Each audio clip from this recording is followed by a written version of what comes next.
Vous écoutez Un pasteur vous répond, le podcast de Florent Varac, qui vous aide à mieux comprendre la Bible, une question à la fois. La question qui nous préoccupe pour cet épisode est la suivante. Il s'agit de la purification de la femme après un accouchement. 7 jours pour un garçon, 2 semaines pour une fille. Pour quelle raison, je n'arrive pas à comprendre. Est-ce bien Dieu qui a ordonné cette loi ou est-ce une erreur de traduction de la Bible ? Il y a 613 lois dans la Bible, je les étudie toutes avec attention. Merci beaucoup de me répondre. Alors écoute, merci pour ta question qui nous renvoie à un monde que l'on connaît moins, celui de la pureté et de l'impureté. D'autres civilisations sont très en souci de cette réalité, c'est plus trop notre préoccupation en Occident. Alors je vais tenter de répondre à ta question, mais avant tout j'aimerais souligner quelque chose de très très important. C'est formidable que tu étudies l'Écriture, c'est formidable que tu t'intéresses à ces 613 ou 619 commandements de l'Ancien Testament.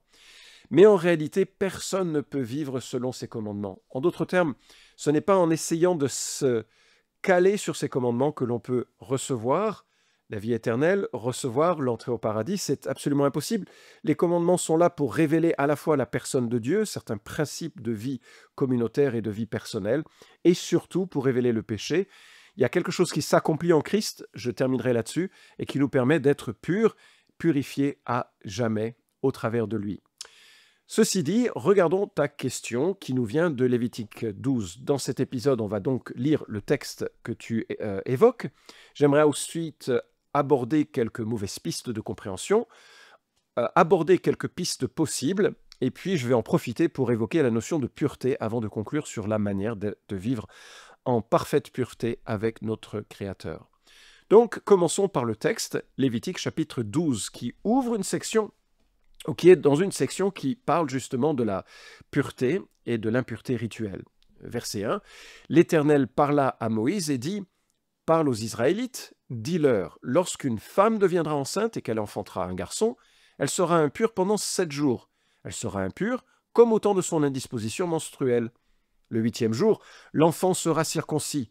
Elle restera encore 33 jours à se purifier de son sang. Elle ne touchera rien de consacré et n'ira pas au sanctuaire jusqu'à ce que les jours de sa purification soient accomplis. Si elle enfante une fille, elle sera impure pendant 2 semaines, comme au temps de son indisposition menstruelle. Elle restera 66 jours à se purifier de son sang. Lorsque les jours de sa purification seront accomplis, pour un fils ou pour une fille, elle apportera au sacrificateur à l'entrée de la tente de la rencontre un agneau d'1 an pour l'Holocauste et un jeune pigeon ou une tourterelle en sacrifice pour le péché. Le sacrificateur les présentera devant l'Éternel et fera pour elle l'expiation. Elle sera purifiée du flux de son sang. Telle est la loi pour la femme qui enfante, un garçon ou une fille. Si elle n'a pas en main de quoi se procurer un agneau, elle prendra 2 tourterelles ou 2 jeunes pigeons, l'un pour l'Holocauste, l'autre en sacrifice pour le péché. Le sacrificateur fera pour elle l'expiation et elle sera pure. » Fin de la lecture. Une petite remarque avant d'aller plus loin. Sortons juste de la saison de Noël, peut-être que tu as relu dans les évangiles combien Marie offre 2 pigeons suite à la naissance de Jésus, et on voit en cela combien ils étaient pauvres financièrement, et c'est assez touchant de réaliser que le Créateur de l'univers s'incarne en Marie, une femme que va épouser Joseph dans une famille très humble et très pauvre. Donc, revenons à tes considérations. Tu as bien calculé. On a pour un garçon 7 jours, puis la circoncision du garçon, et 33 jours, un total de 40 jours. Pour une fille, 14 jours, puis 66 jours, un total de 80 jours, exactement le double. Et puis viennent le temps des sacrifices, de l'agneau et des pigeons ou de la tourterelle. Alors, comment comprendre cette différence ? J'aimerais commencer par quelques mauvaises pistes. Certains ont évoqué une question médicale. On a cru, dans le passé, qu'il pouvait y avoir des raisons médicales pour expliquer cette différence. La gestion, l'accouchement de filles suscitant des dommages plus grands à la maman. Il n'en est rien, c'est une mauvaise piste, même si récemment un médecin a tenté de le prouver, mais en réalité ces chiffres ne sont pas très convaincants. Deuxièmement, une notion de culpabilité différente. Certains ont imaginé une culpabilité associée à la condition féminine. On est là au XIXe siècle, le pasteur Armand de Mestral écrit, et je cite, « Il est d'ailleurs facile de comprendre pourquoi la femme était considérée comme plus particulièrement placée sous le coup de l'impureté attachée au mariage. Et pourquoi la purification durait plus longtemps à la naissance des filles? La femme, qui avait la première cédé à la tentation, avait dû aussi être principalement frappée dans son corps par les effets de la chute. Fin de la citation. Le problème, c'est que la culpabilité, dans l'Écriture, passe par Adam, non par Ève. On peut même déduire des textes que Ève a été séduite et que c'est quelque part une excuse bien réelle parce que Dieu a parlé directement à Adam, pas à Ève. Adam avait le devoir de transférer ce commandement de façon très explicite à son épouse. Et quand on lit Genèse chapitre 3, on réalise que Adam était aux côtés de Ève lorsqu'elle a péché et qu'il n'a rien fait, le mal dans sa lâcheté la plus typique. Le péché s'hérite en Adam, Romains 5 et 1 Corinthiens 15 nous le disent. Et donc, il n'est pas possible de voir une sorte de culpabilité, surtout que la notion de purification n'est pas une notion forcément liée à la culpabilité. Troisième élément, alors un symbolisme protecteur. Je ne suis pas très fan de ces lectures symboliques qui ne sont pas étayées par l'Écriture. Je vais les citer ici, elles ont peut-être quelques bribes de vérité, mais c'est difficile de s'appuyer dessus. La durée prolongée pour une fille pourrait symboliser la fragilité et la nature sacrée de la vie, en mettant un accent particulier sur la protection et le respect du cycle de la vie, surtout pour les futures mamans, mères potentielles donc, et qui, en cela, bénéficiaient d'une protection accrue. D'autres ont estimé que le rôle fondamental de la mère, pour la préservation de la société, exigeait qu'on prenne soin d'elle plus longtemps, notamment si elle avait une fille qui un jour deviendrait mère. En cela, les 80 jours sont un bonus pour la mère et une valorisation de ce capital qui lui est donné, parce que, évidemment, une femme va être vécue comme une bénédiction dans la société israélienne. Ce n'est pas le cas de toutes les sociétés. Bénédiction parce qu'elle va pouvoir enfanter et accorder la vie et transmettre la vie de la famille. Dans d'autres civilisations, romaines notamment, grecques c'est certain, on laissait souvent mourir les enfants femmes, les filles, parce qu'on vous préférait avoir des hommes. Autre raison, toujours peut-être surprenante, les lois de l'impureté suite à son accouchement permettent à la femme de se reposer et de ne pas subir des relations sexuelles trop tôt après avoir accouché.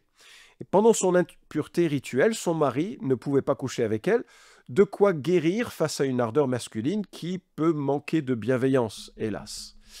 Pourquoi le double? Bien, dans des cultures où les hommes sont préférés, les garçons sont préférés aux femmes, eh bien, justement à cause de leur travail manuel, leur capacité de s'engager dans les champs, on peut s'imaginer un père voulant être plus entreprenant très rapidement pour relancer la machine et faciliter la grossesse de sa femme. Possibilité. Enfin, parmi les pistes non convaincantes, Wenham, dans son commentaire sur le Lévitique, évoque des influences païennes possibles, et je cite son commentaire. Certains suggèrent que cette loi est un vestige de l'ancienne pratique pré-israélite qui considérait la nouvelle mère comme impure. Compte tenu du fait que d'autres peuples font de la nouvelle mère un tabou, c'est un point de vue possible. Mais il faut encore expliquer pourquoi Dieu a jugé bon d'incorporer cette loi dans le Lévitique sans approuver d'autres coutumes séculaires. Une autre explication est que les femmes qui venaient de donner naissance à des enfants étaient particulièrement sujettes aux attaques des démons. Il est fait référence aux croyances d'autres nations, dans Exode 22, etc. Mais il n'est pas question de démons ici, et il est risqué de lire des croyances dans un texte lorsqu'il n'a pas de preuve claire de leur existence. Fin de la citation. Alors, une piste possible. Comme nous allons le voir, les règles de l'impureté et de la pureté ne correspondent pas forcément à des lois morales. Ça se chevauche, mais ce n'est pas identique. Être impur ou être pur, ce n'est pas l'équivalent d'être pécheur ou pas pécheur. Parfois, ces deux mondes se recoupent, mais pas toujours. Or, les lois de la pureté et de l'impureté sont souvent protectrices de soi ou des autres, notamment, pour représenter une situation optimale dans un contexte cultuel, qui est en lien avec le culte que l'on présente à Dieu. On a donc deux concepts, la protection de soi et des autres, et puis une situation optimale pour le culte, pour être dans la présence de Dieu de façon acceptable. Lorsqu'un enfant naît, depuis Genèse chapitre 3, depuis que l'homme et la femme ont choisi leur indépendance morale, ils sont marqués à la fois par le péché moral et par l'impureté cultuelle. Or, le garçon bénéficie d'une circoncision le 7e jour, circoncision qui ne le sauve pas, mais qui le place dans l'alliance, selon les instructions données à Abraham et à Moïse. La fille, quant à elle, n'a pas de circoncision. On ne parle évidemment pas de cela avec l'excision, c'est un crime qui n'a rien à voir avec le fait de couper le bout du prépuce d'un garçon. Mais il doit aussi y avoir des sacrifices à la fin de cette période. Donc, 2 rites différents pour abolir l'impureté. Qu'en tirer?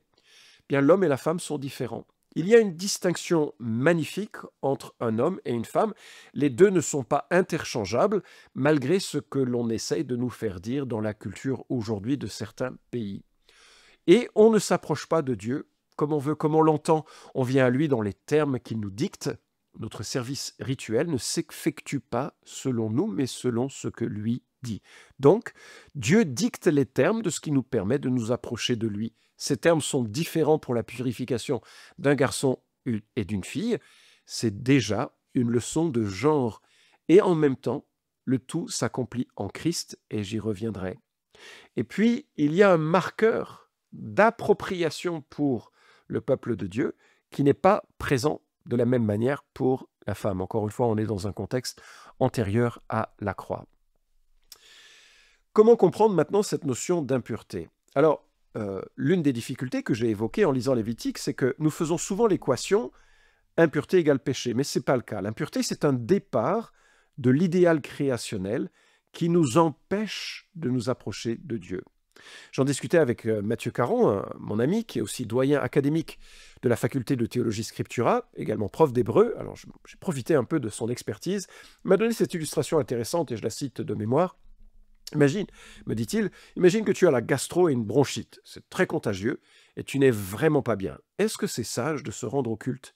Est-ce que toi, tu peux adorer dans des conditions optimales et est-ce que tes frères peuvent adorer dans des conditions optimales? Il en va de même des questions d'impureté. Elles ne révèlent pas toujours ce qui relève du péché, mais symbolisent souvent l'imperfection ou l'inaptitude de venir à Dieu droitement ou dans la droiture. Alors, voilà ce que dit un commentaire que j'ai apprécié, et qu'il dit, selon les textes de Lévitique, l'impureté est un concept complexe qui englobe à la fois l'idée de souillure rituelle et celle d'abomination ou de choses à éviter.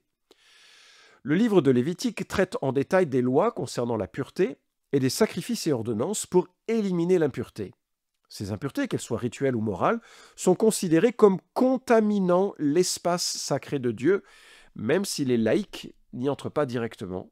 Pour purifier cet espace et maintenir la sainteté, le sang sacrificiel est utilisé comme un moyen de purification, agissant comme une sorte de détergent spirituel pour nettoyer et rendre saint à nouveau l'espace sacré. Les prêtres jouent un rôle crucial dans ce processus, étant les seuls autorisés à entrer dans le sanctuaire et à offrir des sacrifices pour expier les violations involontaires du peuple. Fin de la citation. Je reviens sur le commentaire de Wenham, et il nous dit que, comme le sanctuaire, les corps d'Israël devaient être maintenus purs, bien qu'à un degré de pureté moindre. L'être humain est susceptible non seulement de commettre des infractions morales qui polluent le sanctuaire, mais aussi de commettre diverses impuretés rituelles qui, si elles ne sont pas corrigées, pollueront également le sanctuaire et la communauté. C'est pourquoi il est ordonné à Israël de se purifier. Elle marque une différence entre le sacré et le profane et prépare psychologiquement l'individu à interagir avec la sainteté. En outre, la purification rituelle symbolise la pureté morale exigée du peuple de Yahweh et renforce la distinction entre lui et les autres. Il est significatif que dans la Bible hébraïque, le mot tahor, pur ou propre, se réfère rarement à la propreté physique, mais est souvent utilisé dans un sens figuré pour indiquer la droiture morale et la bonté éthique. Alors, voilà. Ceci dit, comment conclure toutes ces informations que je viens de déverser sur toi qui écoutes? Eh bien, en réalité, aucune explication convaincante n'a été fournie pour expliquer pourquoi la naissance d'une fille rend la mère impure 2 fois plus longtemps que la naissance d'un garçon.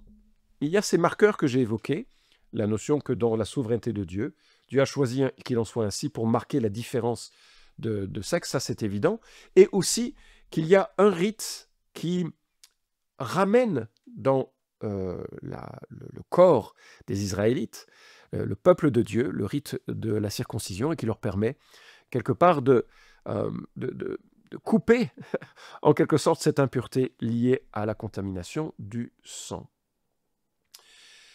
La note de la Bible d'études ESV en anglais dit « La raison est incertaine, bien qu'il soit possible que la femme soit potentiellement plus impure en raison de la probabilité qu'elle ait ses règles et qu'elle accouche. » Je pense qu'on est sur une logique plus légitime dans ce propos. Maintenant, pourquoi est-ce que le contact du sang rend impur? Manifestement, quand il y a un accouchement, il y a un contact avec le sang, et c'est l'une des raisons de cette purification nécessaire. Et encore une fois, ça nous semble tellement étrange, parce que l'accouchement est une bénédiction, la naissance d'un enfant est une bénédiction, qu'il soit un garçon, qu'il soit une fille. Pourquoi parle-t-on de purification? Alors, je crois qu'il y a dans la loi et l'intention de Dieu une protection de la maman. L'homme ne peut pas toucher sa femme pendant cette période.